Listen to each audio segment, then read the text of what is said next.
LeBron James and the people in his orbit, Rich Paul, his agent at Clutch Sports, and other folks, had been putting an enormous amount of pressure on the Lakers to do something, get something done. This isn't working. There was talk within the Lakers organization that LeBron James had grown a little frustrated with Anthony Davis. It wasn't that necessarily AD was going to be traded. We obviously didn't report that on CBS Sports. It was just, hey, this is something to keep an eye on. LeBron is frustrated with AD, and he doesn't think that it's working. But obviously, LeBron had made the consideration, because you're right, this trade does not happen without his absolute blessing and approval. NBA Insider exposes LeBron James over the AD and Luka trade. Check out what he had to say, and then I'll come back with my comments. This is one of the most notable transactions in the history of the association. We are trying to process it as it happens. What's your immediate reaction? My immediate reaction is, what in the holy hell are the Dallas Mavericks doing? But luckily, Joe, I'm a reporter, so I can reach out to people across the NBA. So bear with me. I'm looking at my phone here, and I'm getting explanations and reporting. What I'm told happened is that, in effect, Luka Doncic, who could have been in Dallas for another year after this season, said to the Mavericks organization, I'm not going to sign the Supermax. I'm not going to stick around. I'm going to, this is speculated by a couple people in the Lakers organization or in the periphery of the Lakers organization, I'll eventually go to LA. You might as well get something for me now. I'm also told, just going through this reporting here, that on the other side of this, LeBron James and the people in his orbit, Rich Paul, his agent at Clutch Sports, and other folks, had been putting an enormous amount of pressure on the Lakers to do something, get something done. This isn't working. And the combination of those things were the Dallas Mavericks coming to the Lakers and saying, we're open for this trade. So in effect, this is as crazy as it is. I'm being told by people in the league and people that are connected to these teams, this is the product, like the Aaron Fox with the Kings, right? But not as significant. When a player's agent says, hey, we're not staying for the long haul. We want this to end in a way that benefits you. Do it now. Do it in the summer. If you want to thread that needle, do it next trade deadline. We're going to go eventually. Yeah, that's the thing with these type of trade demands, these near future trade demands. I'm not going to re-up on my contract. I'll use my player option, whatever I need to do to get out of here. So as an owner, GM, front office, your back is against the wall. We had to get rid of you eventually. Why not strike while the iron's hot? While no one really expects it in the league, to where we don't have to fight with other teams to put together great trade packages for Luka. So realistically, this was the best case scenario to trade him, but to trade him for AD, don't know if that's a good long-term option if you're Dallas, but it's a short-term option. We got Kyrie, still has some years left on his prime. We got Klay Thompson. He can make a couple jump shots. He'll have more space and availability with AD as well. So it's going to help both teams kind of win. It's 50-50. Long-term, of course, the Lakers won this trade. The Lakers took that seriously, and they obviously found what they thought was the best return, the Mavericks, what they thought was the best return that they could get. All that said, Joe, very good day for the Lakers, questionable day for the Mavericks. It certainly feels that way. Let's come at this from all angles, but I do want to pull at a thread there that you offered. News travels fast and it often travels loud, Bill. How does something of this magnitude happen in such secrecy relatively? That's an incredible question. And the answer is, I think, two really impressive agents. So Bill Duffy is the agent and is not to be trifled with for Luka Doncic, and Rich Paul, who was LeBron James' long-term friend, but has obviously established himself as a massive power player within the NBA as an agent and the founder of Clutch Sports, is someone who is very, very savvy. And it's a great point. And I think, Joe, the answer is this probably was Luka Doncic in secret, right? His people saying, again, as I understand it in the reporting that's coming in last minute here on this breaking news story, Luka Doncic not demanding that he be traded tomorrow like a Carmelo Anthony would have back in the day, or like we've seen player. Him saying, look, I'm being straight with you. I'm not going to be here. I'm going to go somewhere else. I want to give you the runway to be able to make the right move. That's how you do it. Jimmy Butler, hope you're looking at this. Well, it may be too late. You're at the tail end of your career. You're a diva. You pout a lot. But if you want to leave an organization in secrecy, respectfully, this is how you do it. Yeah, I know Luka Doncic weight is an issue. They're saying he's 270 pounds. Usually each summer, he comes back in shape, and he works out and all that great stuff. But, things didn't work out. But at least it didn't trash the organization. He knew that he was going to get traded eventually. Maybe he was a little bit surprised that it just happened before the February 6th trade deadline. But this is how you work with the organization. You talk to them behind the scenes. You don't make a huge scene in the media wanting to be traded, then being suspended, intentionally missing flights. So as a Heat fan, I respect Luka going about it this way.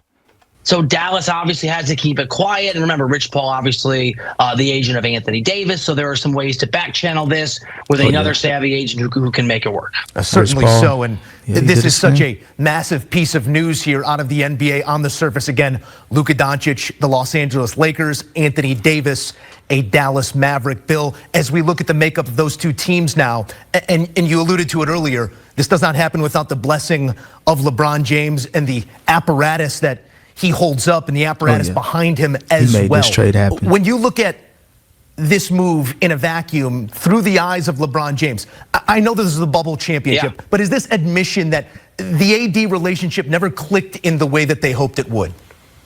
It's a great question. And this so I have not been able to reach every source you would like to as this is a breaking news story.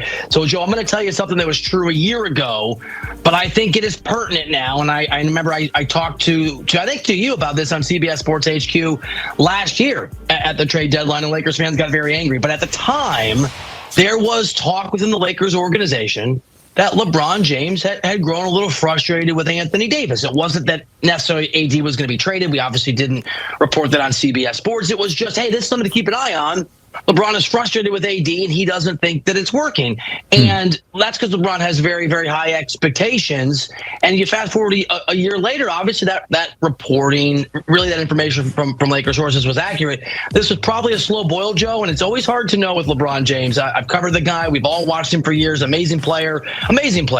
He can be a little inconsistent sometimes. He can be, some would say, a little moody. And so this is something I'd heard about and we had talked about a year ago. You never know if it's just LeBron having a bad month with AD, but obviously LeBron had made the consideration, because you're right, this trade does not happen without his absolute blessing. Well, in that case, that's letting you know LeBron James, he can play that he's not like the lead GM, the unofficial general manager of every team he goes to. Of course, he's just going to play stupid. I didn't know this was happening. As a matter of fact, on his Twitter X page, he posted or reposted this report, and he said, "You a effing lie."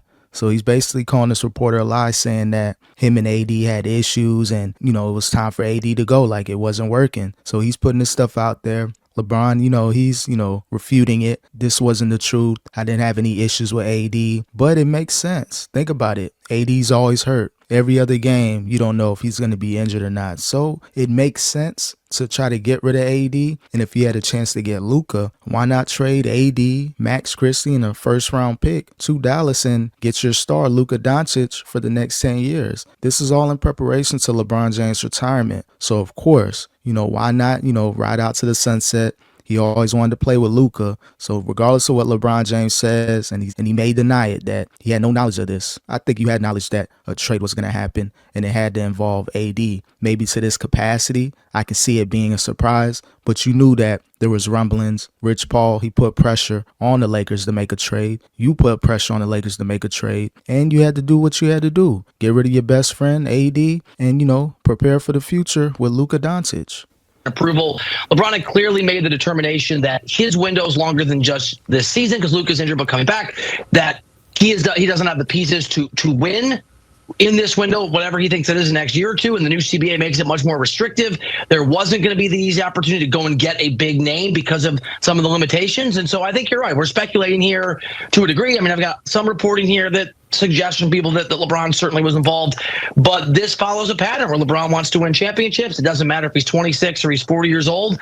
And you're right. There is no chance. There is 0% chance this trade happens without LeBron at a minimum giving his approval, and maybe maybe a little bit of a shove out the door for AD.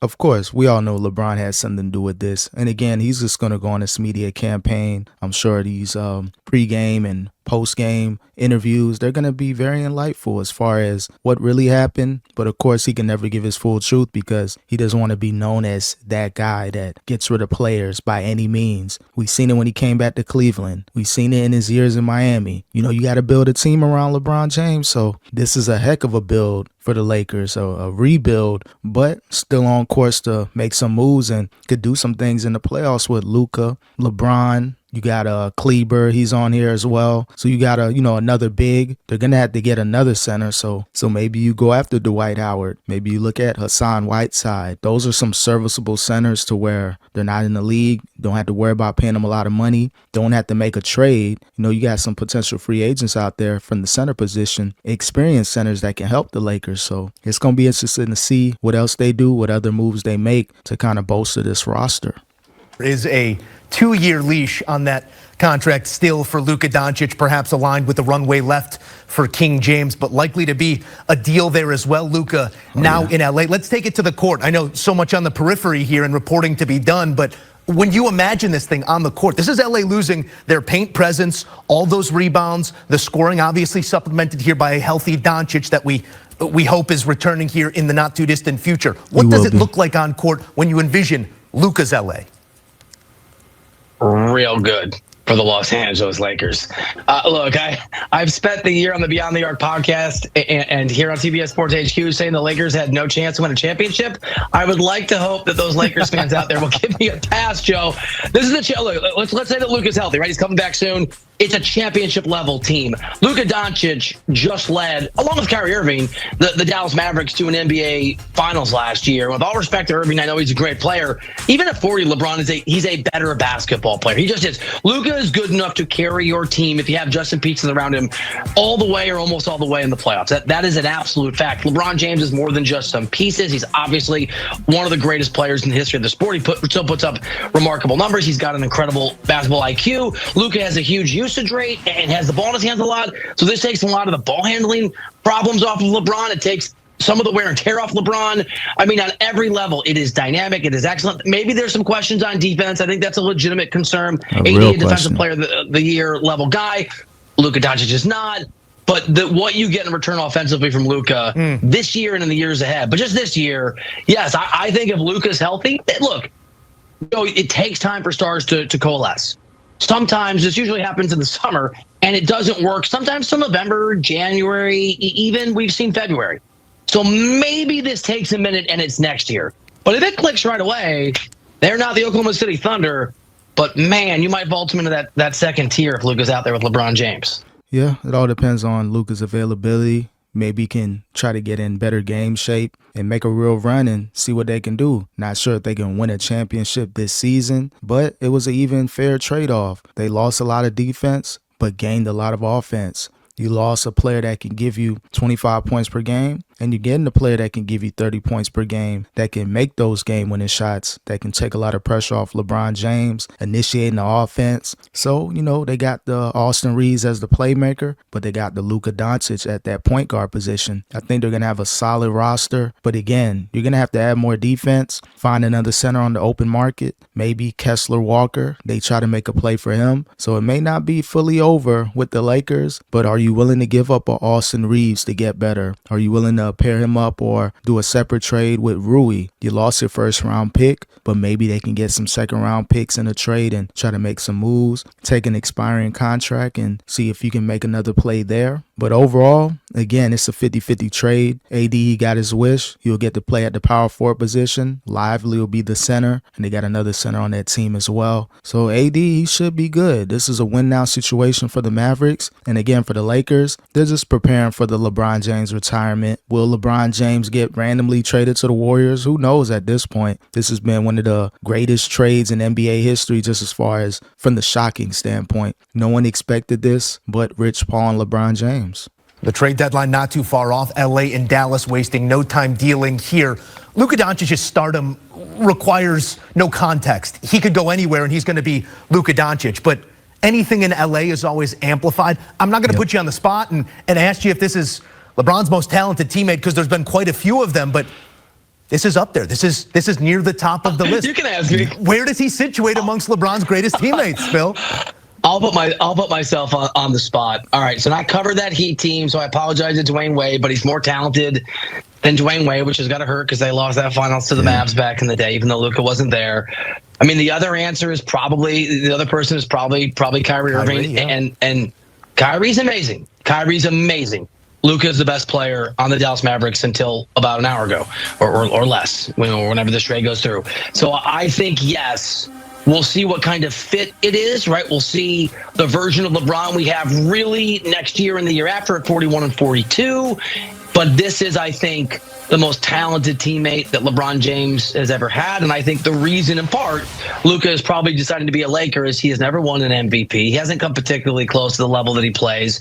He probably understands that going to LA, playing with LeBron, and then being the face of the Lakers is a pretty good way to get the kind of acknowledgement, the kind of credit, the kind of shine that I'm telling you right now that I think his talent deserves. And perhaps the star in LA beyond LeBron James, they're seeing what happens after this current contract for Luka Doncic. It is the NBA. Anything obviously is possible as we see this news. Bill, before you go here, I need a thought on Dallas, because what's ringing in my head right now is you have one of the most recognizable owners in sports taking a step to the background. Now you have the face of the franchise playing somewhere else. How do you feel about Dallas right now after that? Yeah, just as far as, Luka Doncic being the face of the Lakers, of course, whatever his stardom was in Dallas, you can multiply it times 100 being in LA, being in Hollywood. And again, this is just off-ramping LeBron James. He's not going to play forever. I think everyone knows that. History knows that no player stays in the NBA forever. I don't care if you're Michael Jordan, the greatest players ever. You got to leave eventually. They know LeBron James. He's going to make that call to the front office. He's going to knock on the door and be like, look, this is my last season. So, hey, you got Luka? Cool. Hey, Bronny's here as well. Maybe Bronny and Luka, future of the Lakers. You just never know. But it is what it is with the Lakers, man.